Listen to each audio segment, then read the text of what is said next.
Uh, I had later on the privilege to work with Joe in call it in a way, in a professional way, because I was instrumental in producing a documentary, which was which was commemorating the 1.5 million children that were killed, no, actually, that were murdered by the German.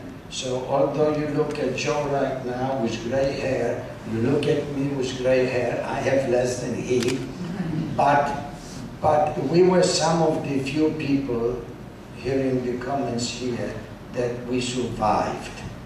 How we survived, it's a combination of so many things that to tell you it would take almost eternity.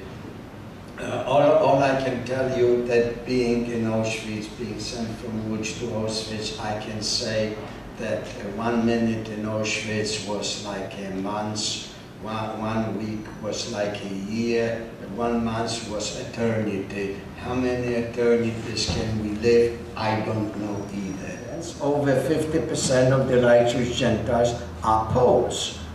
So that when you ask them why did they save the Jews, I met one man whom I knew for many years in Poland, and I never knew what he did, except when I was making the film, and the documentary was filmed. The beginning and end was shot in Auschwitz.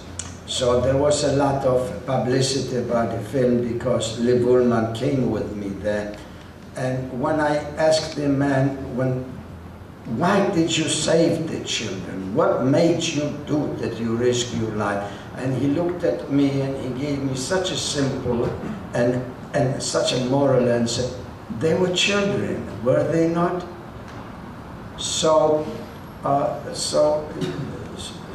there were people, and the righteous Gentiles showed us that the reason for the mass murder, for the killing, was what I call, in my simplistic way, although I have many degrees. I have a BA degree from Lodz Ghetto, I have doctorate degree from Auschwitz, I have PhD degree from Flossenburg, so I have a number of degrees. But in my simplistic way, I say, the reason it happened because it is indifference. Indifference on the part of the people. And if I had the power, and if I had to be able to do something to change the 10 commandments, which I think is accepted by all religion, I would add one more commandment to be an 11th commandment. Don't ever be a bystander, because then we could solve many of the criminal things which are being done today. I'm Elizabeth Waszczyński, and I wanted to congratulate you and to promise you that I'm going to spend all night, as you did, reading the book after I buy it downstairs. I'd like to shift some of our attention from what you have accomplished, which is enormous, to ask you a question whether there's going to be a film. I know that you're a filmmaker, I know that you've written scripts.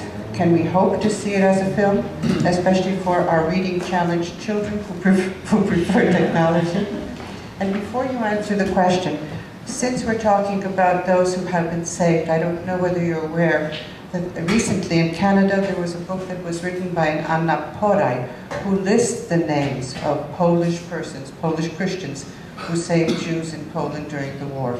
Unfortunately, I don't have the title with me, but I'm sure that through your libraries, if you remember the author, Anna Poraj is the person who put together a very fat volume, and she tells me that it's not complete yet, because as Mr. Kent pointed out, it takes so much courage, it takes so much heart, it takes so much soul to tell the story of how you may have been saved, both on the Polish side as well as on the Jewish side. that some of those stories are never going to be told. So, to the film. Well, in the first place, my literary agent, God bless her soul, Helen Merrill, passed away. So I'm looking for a new agent. Without an agent, you might as well stay home. You're not going to get to the important producers who would option the book. But if you know of an agent or a Hollywood producer, you're welcome. I would like to add that Elżunia Waszytyńska, I have known her since she was a little girl, because her father, a heroic Polish colonel in the underground army fighting the Germans, was a dear friend of mine. And as a little girl, she used to sit in my lap, and damn it, she doesn't want to do it anymore. Very old man. And Elżunia, as I used to call her, Elizabeth, ran for the president of Polish-American Congress, Elżunia Waszytyńska-Zdanowicz. I'm glad she didn't make it, because she would be too busy to be with us tonight.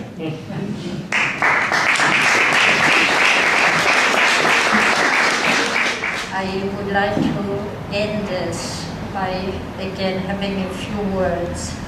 I certainly, if you think that by reading the book, you'll be crying all the way through, thank God you will not.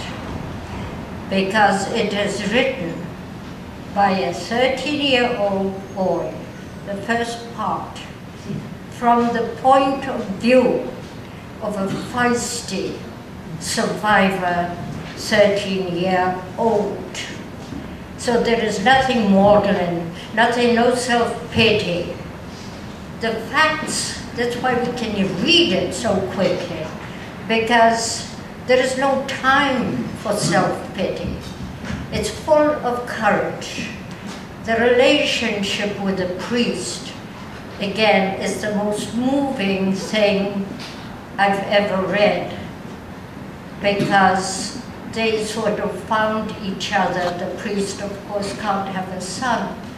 So he had a son all of a sudden whom he loved terribly. And Joseph, being bereft of his parents, found a father. Part 2, of course, is something which we all immigrants, that is, face. Our identity, who are we? For us, are we Polish? Are we Americans? Are we British? Are we French? Whatever. Dear Joseph, I wish this became a movie. I wish all the best, but damn it, don't stay on your laurels. We are the same age. You are 3 months older than I am. But sometimes there are things in our lives. Something ends, and don't say, okay, I've done my job, I wrote the book. No, my dear, get to work.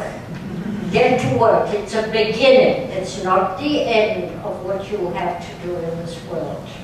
So please, get off your butt and get to work.